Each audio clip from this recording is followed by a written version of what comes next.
Duck, the Great Western engine, worked hard in the yard at the big station.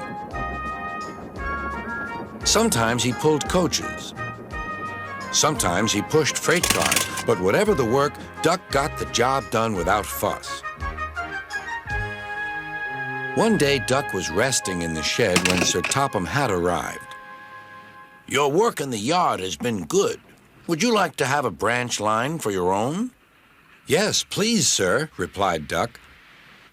So Duck took charge of his new branch line. The responsibility delighted him. The line runs along the coast by sandy beaches till it meets a port where big ships come in. Duck enjoyed exploring every curve and corner of the line. Sea breezes swirled his smoke high into the air, and his green paint glistened in the sunlight. "This is just like being on holiday," he puffed. "Well, you know what they say," laughed his driver. "A change is as good as a rest." Soon, Duck was busier than ever.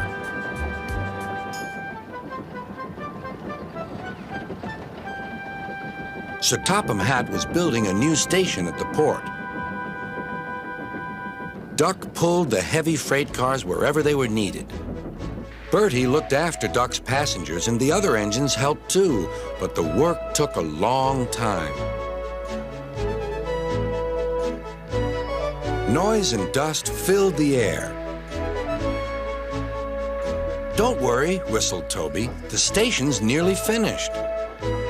"And on time, too," said Duck thankfully.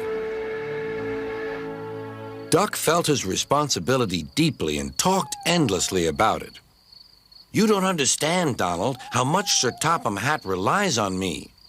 "Ach, aye," muttered Donald sleepily. "I'm Great Western, and I—" "Quack, quack, quack." "What?" "Ye heard? Quack, quack, ye go. Sounds like ye'd an egg laid. Now wheesht and let an engine sleep." "Quack yourself," said Duck indignantly. Later, he spoke to his driver. "Donald says I quack, as if I'd laid an egg." "Quack, do you?" pondered his fireman. He whispered something to Duck and his driver. They were going to play a joke on Donald and pay him back for teasing Duck. The engines were busy for the rest of the day, and nothing more was said.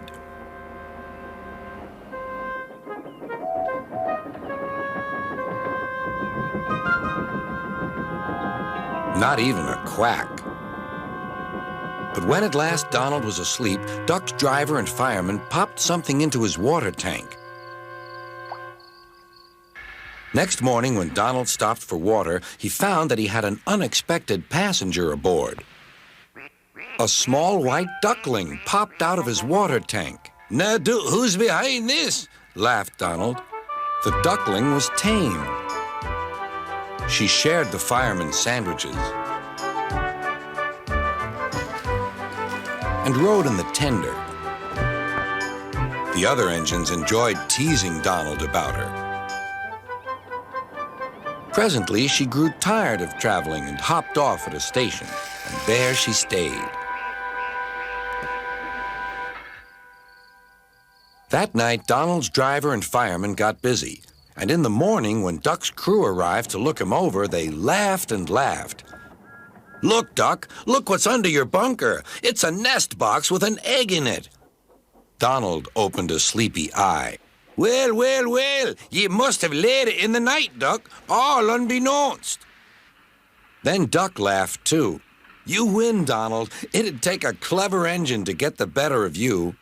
There's a pond near the duckling station. Here she often swims and welcomes the trains as they pass by. The station master calls her Dilly, but to everyone else, she is always Donald's duck.